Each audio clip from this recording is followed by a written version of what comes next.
நான் வந்து என்னோட வாழ்க்கையை வந்து வாழ்றேங்கண்ணா. நான் யாரையும் ஏமாத்தி சம்பாதிக்கல, யாரையும் அடிச்சு சம்பாதிக்கலாங்கண்ணா. அப்போ ஊர்ல இருக்கவனா ஏமாத்தி சம்பாதிக்கிறானா இல்ல அடிச்சு சம்பாதிக்கிறானா? எல்லாரும் அவன் வாழ்க்கைக்கு தான் வாழ்றான். அடுத்த வீட்டுல எதிர்த்த வீட்டுக்கு வாழ்க்கையை வாழ்றான். நான் சொல்ல போனா நான் உப்பு போட்டு சாப்பிட்றவங்கண்ணா. யாரையும் ஏமாத்தி ஏமாத்தி பிழைக்கணுங்கிற அவசியம் எனக்கு இல்லை. உப்பு போட்டு சோறு திங்கிறவங்க. நாங்களே என்ன மண்ணு போட்டா சோறு திங்கிறோம்? நாங்களும் உப்பு போட்டு தாங்க சோறு திங்கிறோம். நான் வந்து எனக்கு இப்போ செலவுக்கு காசு வேணும் அப்படின்னா நான் போய் பிச்சை எடுக்க முடியுமா? நான் வந்து அந்த பூக்கட்சியில இருக்கேன் அப்படின்னு சொல்லிட்டு போய் பிச்சை எடுக்க முடியுமா? யாராவது பிச்சை போடுவாங்களா சொல்லுங்க? இந்த பொழப்புக்கு பிச்சை எடுக்கலாமே. நான் வணக்கங்கண்ணா. வணக்கம். ஆனா என்னை பத்தி நிறைய விஷயம் வெளில வந்துகிட்டு இருக்குங்கண்ணா. ஆமாம். நீங்க சொல்றபடி பார்த்தா நான் வந்து தொழிலே பண்ணக்கூடாதா?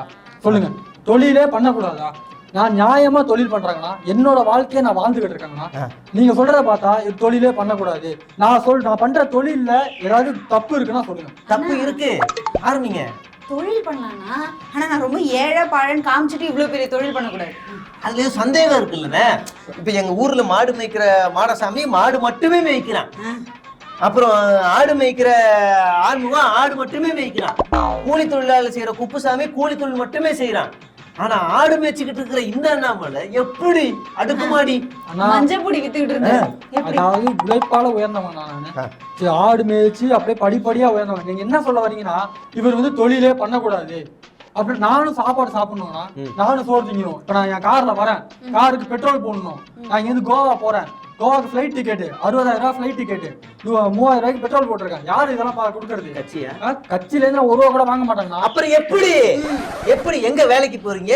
எவ்வளவு சம்பளம்? ஓனர் யாரு? டைமிங் என்ன? ஆபீஸ் எந்த இடத்துல இருக்கு? நிறுவனம் பேர் என்ன? எந்த டேட்ல கிரெடிட் ஆகுது? எவ்வளவு சம்பளம்? எதுவுமே இல்லையே. திடீர்னு பார்த்தா 80 கோடி ரூபாய் நிலத்தை 5 கோடி ரூபாய் காட்டையை போடுறீங்க. திடீர்னு பார்த்தா ஒரு அபார்ட்மெண்ட் 9 கோடி 234 அபார்ட்மெண்ட்டை விக்கிறீங்க. எப்படி? நீங்க வந்து என்னோட தொழில தப்பு இருந்தா சொல்லுங்க. அதாவது நான் இன்கம் டாக்ஸ் கட்டலையா அதை சொல்லுங்க. நீங்க பண்ற நிறுவனத்து மேல ஏதாவது தப்பு இருக்கு, அதுல ஏதாவது புகார் இருக்குன்னா அதை சொல்லுங்க. நீங்க தொழிலே பண்ணக்கூடாது. நான் ஆடு மேய்ப்பேன், நான் எந்த தொழில் வேணாலும் பண்ணுவேன், நான் ட்ரேடிங் பண்ணுவேன். நான் என்ன சொல்றேன், நான் ட்ரேடிங் பண்றேன்னா தம்பிகளா நீங்களும் ட்ரேடிங் பண்ணுங்க, சம்பாதிக்கிறீங்களா அந்த காசை ட்ரேடிங்ல போடுங்க அப்படின்னு நான் சொல்லுவேன். இப்ப ஆடு மேய்க்கிறியா தம்பிகளா நீங்க ஆடு மேய்ங்க அப்படின்னு நான் சொல்லுவேன். நான் என்ன சொல்றேனோ அதை தான் பண்ணுவேன், நான் என்ன செய்யறனோ அதை தான் சொல்லுவேன். கவுண்டருக்கு என்ன போடுவேன்? அண்ணன் வந்து என்ன சொல்ல வர்றாருன்னா, நான் வேலைக்கெல்லாம் போகல, என் நண்பர்கள் தான் காசு கொடுத்தாங்க. இப்ப இந்த பிசினஸ் எல்லாம் எப்படி பண்றேன்னா ட்ரேடிங் பண்ணி தான் வச்சேன். ட்ரேடிங் பண்ணி அப்ப பிட்காயின்ல அந்த மாதிரியான இல்ல ட்ரேடிங்னா ட்ரேடிங் பிட்காயின் கூட ஜிஎஸ்டி நாங்களே அம்மா அதுக்கெல்லாம் ஜிஎஸ்டி கட்டிருக்கீங்களா? அதை சொல்லப்பா. நான் வந்து என்னோட இதுக்காக என்னோட பொருளாதார இதுக்காக நான் வந்து ஒரு தொழில் பண்றேன். அதை நீங்க தப்பா இது பண்ணாதீங்க, அவ்வளவுதான் நான் சொல்லுவேன். புரியுதுங்களா? நீங்க அதுல தப்பு இருந்துச்சுன்னா தப்பை மட்டும் சுட்டி காட்டுங்க. தப்பு தானே எப்படின்னு? அதுவும் இங்கெல்லாம் எதுவுமே இல்ல. உள்ளூர்ல நீங்க ஏதோ பிசினஸ் பண்ணா கூட பரவாயில்ல. அதர் ஸ்டேட்ல போய் ஒரு அபார்ட்மெண்ட்டை விற்கிறீங்க. அதுலயும் உங்க மனைவி எதுவும் ஏற்கனவே என்ன சொன்னீங்க, இந்த இஎம்ஐயே 2 மாசமா நான் கட்டிக்கிட்டு இருக்கேன், என் மனைவி சேர்த்து வச்ச பணமும் லோன் வாங்கி தான் அந்த 80 கோடி ரூபாய் நிலத்தை 4 கோடி ரூபாய் 5 கோடி ரூபாய்க்கு வாங்கினேன். நீங்க அந்த குறுகிய ஒரு மாசம் கூட ஆகலண்ணே. அதுக்குள்ள எப்படின்னு நீங்க இவ்வளவு பெரிய ஒரு பிசினஸ் தொடங்கி 9 கோடி ரூபாய்க்கு ஒரு அபார்ட்மெண்ட் விற்கிறீங்க? அப்படி என்ன ட்ரேடிங் பண்ணீங்க? இந்த அறிவு ஆப் மாதிரி நீ அண்ணாமலை ஆப்னு ஒண்ணு கொடுத்து எங்களுக்கு சொல்லி கொடுங்க, நாங்களும் கத்துக்கிறோம். சொல்ல போனா உப்பு போட்டு சோர்த்திக்கிறவங்க நானு. புரியுங்க, உப்பு போட்டு சோர்த்திக்கிறேன். யாரும் ஏமாத்தணுன்ற அவசியமே எனக்கு கிடையாதுங்க. புரியுதுங்களா? உப்பு போட்டு சோர்த்திக்கிறவன நீங்க சொல்றபடி பார்த்தா நான் தொழிலே மலை வந்து தொழில் பண்ணக்கூடாது அப்படின்னா நான் எப்படி என்னோட நான் இது பண்றது? நான் வெளில போய் பிச்சை எடுக்க முடியுமா சொல்லுங்க? நான் இந்த பூக்கட்சியில இருக்கேன். இந்த பொழப்பு பிச்சை எடுக்கலாம். இந்த பூக்கட்சி ஊழல் பெருச்சாலி அதுக்கு தெளிவா தெரியுது. இந்த இவருதான் காரணம். விடுங்க. என்ன நீங்க கட்சியை ஆரம்பிக்க போறேன் இல்ல உங்ககிட்ட ஜீட்டு இருந்து உங்களுக்கு வந்து தகவல் வாழ்த்து வரும் போதெல்லாம் உங்களை பத்தி அம்பலத்தை அதுவும் உங்க கட்சிக்காரங்களே அம்பலப்படுத்துறாங்களே, எதுவும் உள்ளுக்குள்ள எதுவும் பிரச்சனை ஓடுதுங்களா? அது வந்து நான் வந்து அடுத்த இதில் நான் சொல்றேங்கண்ணா. புரியுதுங்களா? கட்சி நான் வந்து அதை நான் சொல்றேன், அப்டேட் நான் கொடுக்குறேண்ணா. சரிங்களா? அப்புறம் அந்த ரகசியம் சொல்லுங்க. ஒரு பாட்டுல ஃபேமஸ் ஆனவர் அந்த அண்ணாமலை 1 மாசத்துல ஃபேமஸ் ஆயிருக்கீங்க, எப்படின்னு?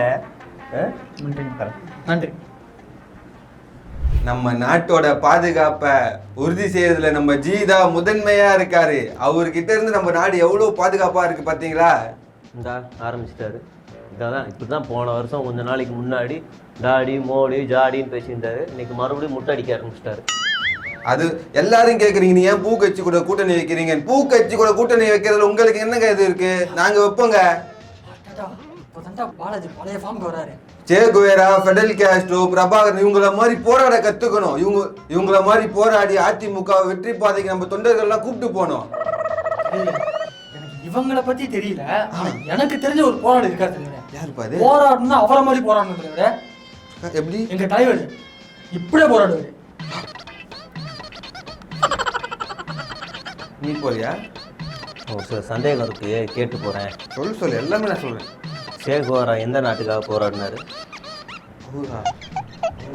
தெரியல. தெரியலையே. சே குவேராவும் ஃபிடல் காஸ்ட்ரோவும் ஃப்ரெண்டா? அவங்க ரெண்டு பேரும் ஃப்ரெண்டா? சே குவேராவும் ஃபிடல் காஸ்ட்ரோவும் ஃப்ரெண்டா? சே குவேராவும் கார்ல் மார்க்ஸும் ஃப்ரெண்டா? ஓ, அவரும் ஃப்ரெண்டா உங்களுக்கு? மை சிந்தாத பேனாவாலும் ரத்தம் சிந்தாத உண்ணாலும் எதையும் சாதித்து விட முடியாதுன்னு யார் சொன்னது?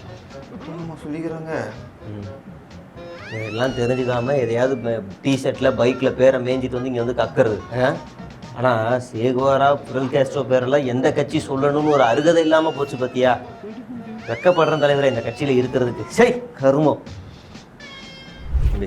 ரெடியா? ரெடி.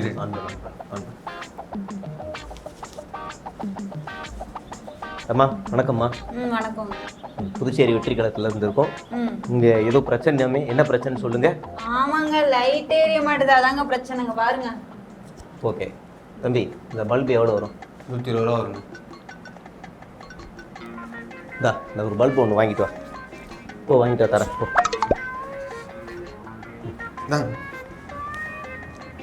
எப்படிம்மா? ரெடியாடா? ரெடியா? சந்தோஷமாம்மா? வேற ஏதாவது பிரச்சனை இருக்காமா? வேற பையனை தேங்காய் பத்தை வாங்கிட்டு வாடான்னு சொன்னேன், முடியாதுன்ட்டு ஓடிட்டான். வாங்கிட்டு வந்து கொடுத்தீங்கன்னா. தேங்காய் பத்துக்கு எதுக்கு வாக்கிட்டாக்கி? தம்பி காசு தரேன், வாங்கிட்டு தேங்காய் பத்து வாங்கிட்டு வா. சீக்கிரம். ரெடி? ஆன் பண்ணு. சந்தோஷமாம்மா? கரெக்டா? 107 ரூபா பல்பை போட்டுட்டு இவங்க பண்ற அட்டகாசம். என்னங்கம்மா, அந்த எஸ்ஏ இருக்கு, இதை ஃபுல்லாக ஃபில் பண்ணி கொடுத்துருங்க. அது என்னன்னு பார்த்தா உங்க ஓட்டு இருக்கான்னு வா மாப்பிள்ள வா. சரிங்களா? சரி, இதுல டவுட்லாம் வந்தா அண்ணா யாரு? நீங்க கேளுங்கம்மா. வாப்பா, எங்க ஓட்டு லிஸ்ட் பேர் இருக்கான்னு பார்த்து கொஞ்சம் சொல்லுங்க. இந்தாப்பா இந்த ஃபார்ம் கொடி. ஃபார்ம் ஃபில் பண்ணிட்டு இது பண்ணு. நீ எந்த ஏரியா? நீ? நான் இதே தெரு தான், 1ஆ தெருல இருக்கேன். இவன் 2ஆ தெருல இருக்கான். அப்படியா? பேரு? என் பேரு பர்வேஸ், இவன் பேரு வயலமணி. வயலமணியா? சரிப்பா, இந்த ஃபார்ம்ல உங்க பேர் இருக்கிற மாதிரி தெரியலையேப்பா. அது எப்படி இல்லாம இருக்கும்?